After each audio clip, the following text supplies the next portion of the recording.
Olá, amigo internauta, boa tarde a todos. Estamos aqui nesse momento conversando com o conselheiro tutelar, Michael Luiz, ele que vai passar algumas orientações e passar também algumas dúvidas que a população tem a respeito do serviço que o Conselho Tutelar de Miradouro vem prestando à comunidade miradorense.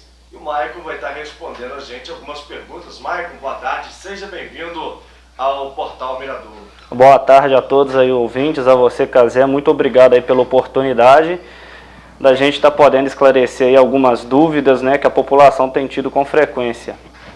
Ô Michael, vamos lá começar algumas perguntas que a população vem perguntando pra gente. Qual o horário de funcionamento do Conselho Tutelar durante esse momento de pandemia, Michael? Essa é uma pergunta muito boa, Cazé. Primeiro esclarecer para a população, prestem bem atenção. Vou falar do horário do funcionamento do Conselho Tutelar em dias normais. Geralmente o atendimento na sede do Conselho Tutelar nos dias normais são das 8 horas até as 11 e de 13 horas até as 16, o atendimento na sede. Após esse horário estaremos de plantão, todos os dias 24 horas, tá?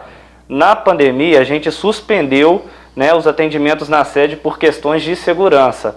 O coronavírus tem se agravado no nosso município, é uma pandemia que tem assustado o país e o mundo inteiro, então por medida, né, de segurança não só para nós, mas para a população também, a gente suspendeu os atendimentos na sede. Durante essa pandemia a gente continua trabalhando normalmente, tá? Em regime de plantão todos os dias 24 horas. Às vezes as pessoas ligam para a gente: vocês trabalham no sábado? Vocês trabalham no domingo? Vocês estão trabalhando hoje? Sim, nós trabalhamos todos os dias 24 horas. Não existe feriado para conselheiro, não existe folga para conselheiro.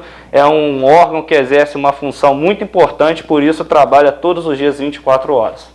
Michael, quando o conselheiro tutelar deve ser acionado, Michael? Isso é muito importante porque muitas vezes as pessoas acionam o Conselho Tutelar em atribuições que não são nossas. Por exemplo, o Conselho Tutelar é um órgão que zela pelos direitos da criança e do adolescente. Aonde estiver ocorrendo qualquer violação desse direito, crime contra as crianças ou adolescentes, o conselheiro deve ser acionado. Porém, tem situações, por exemplo, onde o adolescente está cometendo o ato infracional, porque adolescente não comete crime, sim ato infracional, né? E aí quem deve ser acionado é a polícia. O que eu oriento muito para a população é o seguinte: se tem algum adolescente que está quebrando vidro na sua rua, está agredindo os moradores, né, com palavras, xingamentos, incomodando a vizinhança, se você tiver conhecimento dos pais deles, tenta primeiro um contato com os pais. Né, se vocês já saberem que os pais não dão conta ou que não aceita nenhuma, né, orientação vindo de fora, é a polícia que deve ser acionada. O Conselho Tutelar ele deve ser acionado quando acontece crime contra as crianças e adolescentes. No caso dos adolescentes cometendo os atos infracionais, é com a polícia. Isso é uma dúvida bem frequente que a população tem tido. O Conselho Tutelar é subordinado a outro órgão, Michael? Então, Cazé, não. O Conselho Tutelar ele é permanente e autônomo. Ele não é subordinado à prefeitura. Eu vou falar na linguagem do povo, porque às vezes a gente fala poder executivo, Ministério Público, o povo não entende. A gente não é funcionário do prefeito, nós não somos funcionário do promotor e nem tampouco funcionários do juiz. Nós é um órgão autônomo, né? A gente tem total autonomia dentro das nossas atribuições legais. Nós não somos subordinados a nenhum deles. A nossa relação com o executivo, com o Ministério Público e o Judiciário é uma relação de parceria, que é muito importante para o desenvolvimento do trabalho nosso no nosso município. Graças a Deus, dentro de Miradouro, tanto por parte do Executivo, Judiciário e Ministério Público, a gente tem total apoio para desenvolver nosso trabalho, pois essa realidade não se reflete em todo o Brasil. Então a gente é privilegiado de ter, né, órgãos que nos ajudam muito aí, né, no nosso trabalho. Lembrando que isso não impede da gente ser fiscalizado. Nós devemos dar prestação de conta, por exemplo, todo mês a gente envia um relatório do veículo com os gastos dele para a Secretaria de Assistência Social, responsável, né, por arcar com esses gastos. Todo mês a gente envia para o RH do município, que arca com os nossos salários, né, prestando horas trabalhadas, né, prestando contas de horas trabalhadas, de plantões para eles, e não impede que a gente seja fiscalizado. A gente é fiscalizado pelo Ministério Público, pela sociedade que nos elegeu e nos colocou aqui, tá? Você, cidadão, nos fiscaliza, e também pelo CMDCA, Conselho Municipal de Direitos da Criança e do Adolescente. Tá joia? Então isso não impede que a gente, por ser autônomos, que sejam, né, fiscalizados por outros órgãos. Ô Maicon, a dúvida da população também é a respeito, o Conselho Tutelar pode retirar crianças e adolescentes dos pais, Maicon? Então, isso é um assunto uma pergunta muito boa, porque às vezes qualquer situação que acontece, o Conselho Tutelar vai vir, está vindo para retirar meu filho. Prestem atenção e gravem isso que eu vou falar. Conselho Tutelar só realiza retiradas de crianças caso elas se encontrem em risco iminente. Por exemplo, a gente chega num local, a polícia nos aciona, tem uma criança em situação de negligência, onde está acontecendo uso de bebidas, drogas e a criança no meio. Se o Conselho Tutelar chegar e se deparar com essa situação, a gente realiza a retirada porque a criança está em risco iminente. Né? Por exemplo, agora a gente não pode simplesmente chegar na casa de uma pessoa, teve uma denúncia, a gente vai averiguar ela, mas a pessoa no momento, né, nós não identificamos nenhuma negligência naquela hora, nada por parte, né, da mãe e do pai, então a gente não pode fazer essa retirada, isso não cabe a nós. O Conselho Tutelar só retira crianças em situação de risco iminente. O Conselho Tutelar é uma autoridade? É uma pergunta bem boa também, né? Porque, assim, na verdade, muitas pessoas tratam a gente como, né, infelizmente, né, como funcionário público, às vezes acaba desacatando, porque você mesmo sabe disso, que você é um funcionário e às vezes as pessoas não respeitam a gente. Porém, no artigo 236 do ECA, né, vocês podem conferir lá, o conselheiro tutelar ele é equiparado com o representante do Ministério Público e com a autoridade judiciária. Ele é sim uma autoridade. Inclusive o Luciano Betiache, que tem um canal no YouTube, ele esteve conselheiro por 8 anos e ele é o dono da maior autoria de bibliografia sobre o assunto. Ele fala que na sociedade, no exercício de suas atribuições legais, o conselheiro tutelar ele está ombro a ombro com o promotor, com o juiz e com o delegado. Então é importante que a sociedade saiba disso, porque né, que nós somos sim uma autoridade, inclusive no artigo 236 do ECA fala: impedir ou embaraçar trabalho de representante do Ministério Público, membro do Conselho Tutelar ou autoridade judiciária, detenção de 6 meses a 2 anos. Às vezes as pessoas mentem para nós, né, a fim da gente não conseguir chegar à veracidade da denúncia, às vezes as pessoas desacatam a gente de forma que impede o nosso trabalho, e isso é crime, e o conselheiro é sim uma autoridade. Isso não faz com que a autoridade vire autoritarismo. A gente sempre tem que tratar as pessoas com humildade, umbridade, lembrar que a gente só está aqui graças à população. Ô Maicon, qual o procedimento do Conselho Tutelar ao receber uma denúncia? Então, às vezes as pessoas acabam confundindo as coisas. Quando o Conselho Tutelar recebe uma denúncia, a primeira situação é: essa denúncia é verdadeira ou falsa? Porque, infelizmente, é um alerta para os moradores: não usem o Conselho Tutelar para problemas pessoais seus com o vizinho. Não façam isso. É um órgão muito importante, porque muitas vezes pessoas ligam para o Conselho Tutelar e fazem uma denúncia infundada para prejudicar um vizinho. E a denúncia, a gente trabalha da seguinte forma: quando ela chega até nós, a primeira coisa é averiguar se a denúncia é verdadeira ou não. Então, às vezes, quando a gente chega na casa, né, de algum cidadão, a gente não está ali para poder julgar a pessoa. Às vezes, quando a gente bate na porta de alguém, a pessoa já acha que a gente está indo ali porque ela está cometendo alguma violação. Não, a gente está indo na sua residência para comprovar se a denúncia é verdadeira ou não. Se a denúncia for comprovada que é verdadeira, nós vamos tomar as medidas, né, cabíveis. Se a gente vê que a denúncia é falsa, nós vamos pedir desculpa para a pessoa, desejar uma boa tarde, né, e se retirar. Mas cabe a nós, toda denúncia que chega, a gente tem que averiguar. Então, quando o Conselho Tutelar chegar à sua porta, trate nós com educação, porque da nossa parte a gente não vai tratar ninguém com falta de educação, e a gente está indo ali simplesmente, às vezes, para te proteger, porque às vezes pessoas mentem contra você e a gente está indo ali para esclarecer isso.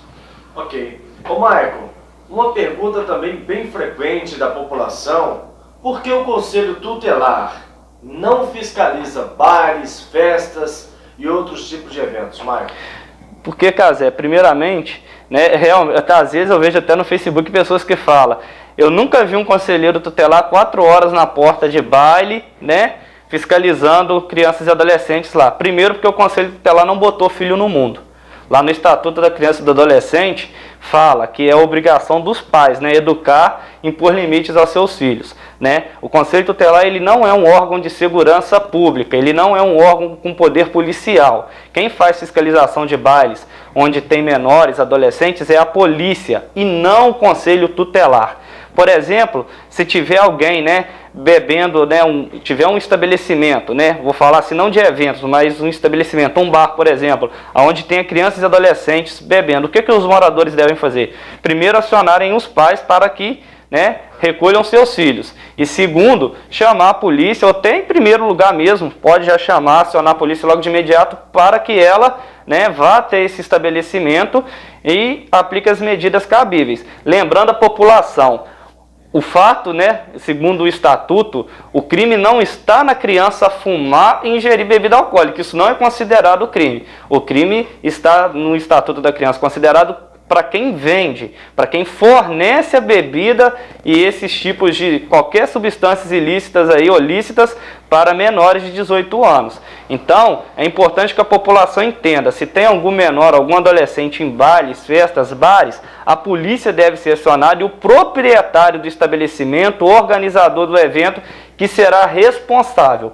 Lógico que, né, diante dessa situação, o Conselho Tutelar vai fazer todo um trabalho após, né, a abordagem inicial da polícia. Por exemplo, às vezes aquele adolescente ele está dependente de uma bebida alcoólica, do cigarro. A gente vai, né, junto com a família, procurar ajuda na saúde, se for o caso, encaminhar para o Ministério Público, para que esse adolescente possa ser ajudado. Do contrário, cabe a segurança pública fazer essa fiscalização. Inclusive, né, para finalizar, Casé, muitas cidades em todo o Brasil, juízes, né, da Vara da Infância e Juventude atribuem essa função ao Conselho, passa ordem para eles, para que eles fiscalizem até entradas de festa. Isso é errado. Você que é conselheiro tutelar, seja de qual cidade for, vocês têm que primeiro buscar o direito de vocês, buscar apoio jurídico, porque não cabe ao Conselho Tutelar fazer essas fiscalizações.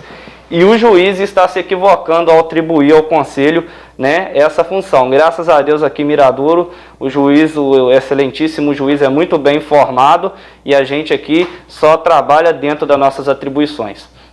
Ô Michael, qual é o salário de um conselheiro tutelar aqui no município de Miradouro? Que bom que teve essa pergunta, né? Por quê? O conselheiro tutelar, ele ganha pouco mais de um salário mínimo. Quero esclarecer para a população que a gente não é servidor público. E nem tampouco temos vínculo emregativo em rede privada. Ou seja, a gente ganha pouco mais de R$1.000, tá? E a gente não tem direito ao PIS, que é um benefício para quem tem empregativo em empresa privada, ou ao PASEP, que é algo que o servidor público tem direito, porque nós somos autônomos. Nós não temos direito a esse benefício. Então a gente ganha cerca de R$1.000, tá joia? Para quem aí, né, não achava que a gente ganhava um salário astronômico. Inclusive, eu vou até aproveitar um momento para falar de um projeto que foi aprovado na Câmara dos Vereadores dias atrás, que autoriza, é um projeto autorizativo. O prefeito não é obrigado a acatar, tem que frisar isso bem para a população, né? É um projeto autorizativo onde autoriza o município a aumentar o salário dos conselheiros em 50%, né? Então, esse 50% seria cerca de R$500, com os descontos que vem, que a gente paga também o INSS mais caro, a gente contribui mais de R$100 por mês, a gente ganharia cerca de R$1.400. Infelizmente, teve até um vereador, né, que talvez não por maldade, né, mas por falta de informação, de conhecer nosso trabalho, disse que achava absurdo o aumento desses, né? Eu não acho absurdo, não porque eu estou aqui, mas também pensando nos próximos profissionais que possam vir, porque eu sei as situações que a gente enfrenta, muitas vezes a gente corre risco de vida, situações de alta periculosidade que a gente enfrenta, muitas coisas que colocam nossa vida em risco. E eu não acho um absurdo, né, um aumento desse valor no salário dos conselheiros, né? Acho que em todo o Brasil os conselheiros deveriam ser mais valorizados nesse sentido, né? Então é isso aí, para que a população fique sabendo também que esse projeto que foi aprovado na Câmara, ele foi elaborado antes da pandemia. Nenhum conselheiro tutelar está procurando aumento nesse momento. Nesse momento é hora de vencer o vírus e não de pensar no próprio bolso. Aliás, esse projeto foi colocado em pauta pelos vereadores, tá? Eles decidiram colocar em pauta e votar. Nós não ficamos em cima cobrando votação, porque, como eu disse, esse conselho está totalmente focado junto com a população em vencer esse vírus, que é a prioridade no momento. Ô Michael, o Conselho Tutelar pode requisitar serviços em alguma outra área aqui no município, Michael? Exatamente. Às vezes a pessoa vê esse órgão tão mal, como se fosse um monstro, e acaba deixando de lado algumas situações relevantes. Por exemplo, né, uma mãe tentou arrumar um psicólogo para criança na rede pública, né, na rede da saúde. Tem esse serviço do psicólogo e ela não conseguiu, mesmo tendo. Ela vem até o Conselho Tutelar e, se nós averiguar e constatar que de fato a criança precisa desse atendimento, nós vai requisitar esse serviço na saúde, né? E a saúde não pode de forma alguma, né, como eu posso dizer, não acatar, porque é uma requisição, a gente está requisitando, ou seja, qualquer secretaria que receba uma requisição do Conselho e que tenha esse serviço no município, eles são obrigados a acatar. Por exemplo, vaga escolar. Às vezes a mãe vai tentar, né, trocar o aluno lá, né, o filho, né, de turno, e o diretor fala que é impossível fazer essa mudança, né? Se ela vier até o Conselho Tutelar explicar os motivos, a gente entender que realmente, né, por questão de segurança, às vezes para o aluno, né, questão de, né, para que as coisas fluam para o lado deles, o que a gente vai fazer? A gente vai requisitar essa vaga escolar e o diretor, mesmo dizendo que não tem como, vai ser obrigado a mudar o turno do aluno. Então a gente também é um parceiro das famílias, das mães, podem nos procurar quando estiver encontrando alguma dificuldade, porque o Conselho Tutelar também é um órgão fiscalizador de todo o sistema de garantia dos direitos da criança e do adolescente no município. Qualquer carência que o Conselho Tutelar encontre no município, ele vai junto com o CMDCA buscar resolver essa situação junto ao Executivo. Tá joia? Mas dizer que pelo fato, né, das secretarias, dos diretores ser obrigado a acatar a requisição dos conselheiros tutelares, a gente sempre trabalha com diálogo, humildade, porque sempre nos auxiliaram, né, nas requisições nossas, sempre as secretarias aí nos dando o maior apoio. É isso aí, conversamos então com o Maicon Luiz, ele esclareceu algumas dúvidas que a população tinha, eu tenho certeza que tinha, porque foi muito bem explicado pelo nosso amigo Maicon, conselheiro tutelar aqui na cidade de Miradouro. Maicon, qual é a mensagem que o Conselho Tutelar de Miradouro dá para a população durante essa pandemia, Maicon? Primeiro, dizer para a população, denunciem. O nome de vocês vai ser mantido em total sigilo, porque não é só o coronavírus que mata crianças e adolescentes. Crimes sexuais, explorações, todos esses crimes matam. Então a primeira coisa, denunciem, protejam nossas crianças e nossos adolescentes. Dizer para a população que todos estamos passando por um período difícil, tá? Que esse Conselho Tutelar, não só eu, mas todos os profissionais, estamos, né, nessa luta, pensando unicamente na forma melhor de atender a população e de vencer esse vírus. Dizer que é ter fé em Deus, que tudo vai passar, mas que fique aí um aprendizado para a gente, né? Porque eu acho que tudo de ruim que acontece na vida da gente, né, no mundo, serve para uma lição.